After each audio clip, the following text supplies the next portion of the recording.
Guys, hari ni dekat kedai kita orang, aku baru je restock ni guys, Shimano Torium guys. Kita ada dua saiz 30 dengan 20. Kepada korang yang nak buat main bottom ataupun buat main jig yang berat jig lebih kurang dalam 500 gram ke bawah, set ni memang paling sesuai dengan korang. Dan harga dia pun korang boleh tengok dekat sini, aku dah siap-siap tulis. Jadi sebelum aku tunjuk barang ni lebih detail, kita boleh post satu Malaysia. Kalau korang nak datang kedai, nak tengok mesin ni depan-depan, nak tengok set ni depan-depan, boleh datang Orchid Tegaklang, Selangor. Kedai kita dekat Selangor je guys. Jadi dalam set ni guys, aku akan bagi korang mesin. Korang boleh pilih nak saiz 30 ataupun saiz 20. Untuk rod ni ada satu spek sahaja. Panjang dia 6 kaki 3, PE 38. Lepas tu section one piece. Sinker rod ni 200 gram hingga 1,5 kilo. Kalau korang buat main jig 100 gram sampai 500 gram. Jadi untuk tali kita akan bagi tali Yamato saiz 50 lb. 50 lb ni kita akan bagi lah korang. Kalau korang pilih saiz 30, 350 meter, macam tu lah anggaran. Kalau korang masuk ambil 20 saiz 20, boleh masuk 300 meter. Untuk saiz 50 ni, 50 lb. Jadi harga dia korang tengok, harga dia dua-dua sama. Korang boleh pilih saiz mana yang korang nak. Kalau kata korang main area Selat Melaka ni, saiz 20 tu memang ngam. Tapi kalau korang main dekat area Lukoniang ke sana ke, main lolok dalam, korang kena pakai Torium yang saiz 30 ni. Dia besar sikit. Jadi combination mesin dengan rod memang cantik. Korang tengok ni. Geng, korang tengok combination dua ni, memang lawa guys. Dapat pula rod Yamato Samurai BJ ni. Dah lah, belakang dia ni korang boleh letak dua jari. Memang grip guys. Lepas tu depan ni pun korang boleh pegang. Dekat sini kan, korang boleh pegang. Macam ni. So tak adalah korang punya mesin tu ke kiri ke kanan, sebab korang boleh control. Nampak macam ni kan.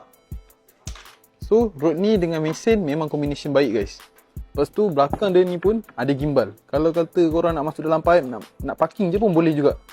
Ni lah, gimbal besi, aluminium. Lepas tu dia bagi siap getah ni. Getah ni nak bagi korang punya rod tak calar lah. Lepas tu blank rod ni pun cantik guys, korang tengok. Sulaman benang dekat cincin ni semua teliti cantik guys. Cincin pula Fuji SIC. SIC punya Fuji ni 5 kali ganda lebih kuat daripada Fuji biasa, 5 kali ganda lagi mahal daripada Fuji biasa.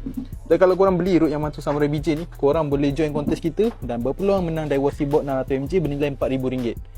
Nak join kontes ni senang je, korang kena ada rod Yamato Samurai BJ, Samurai V2, Samurai V3, boleh join, tak ada masalah. Dan rod ni ada warranty selama 2 tahun. So kalau korang nak aktifkan warranty, cara dia kena send video. Lepas tu bahagian depan rod ni ada luminous white tip. Waktu malam kalau kata korang tak nampak, tak payah pakai cincin ke apa, tak payah pakai loceng ke apa, korang tengok depan je. Dia waktu malam dia bercahaya. Lepas tu last sekali tali Yamato 50 lb ni, setakat ikan bawah 50 kilo tak ada hal lah guys. Ini Yamato lah guys, 12 sulam benang, tali lembut tapi kuat. Jadi kalau korang nak tarik ikan bawah 50 kilo, korang pakai tali Yamato 50 lb. Jadi guys, harga dia korang boleh tengok dekat bawah tu. Kita boleh post satu Malaysia, harga boleh nego lagi. Nak datang kedai, alamat dekat atas, aku dah siap tulis. Berminat korang DM je.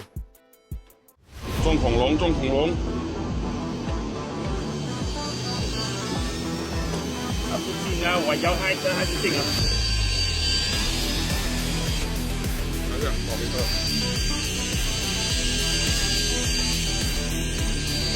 哇，歪歪，good good。Stand up on the road 啊。来，来。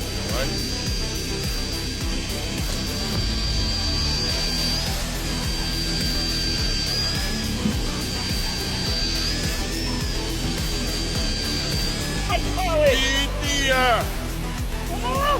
哦！哦！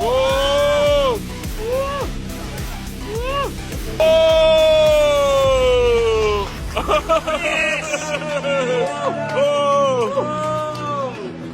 Okay, man. Hey.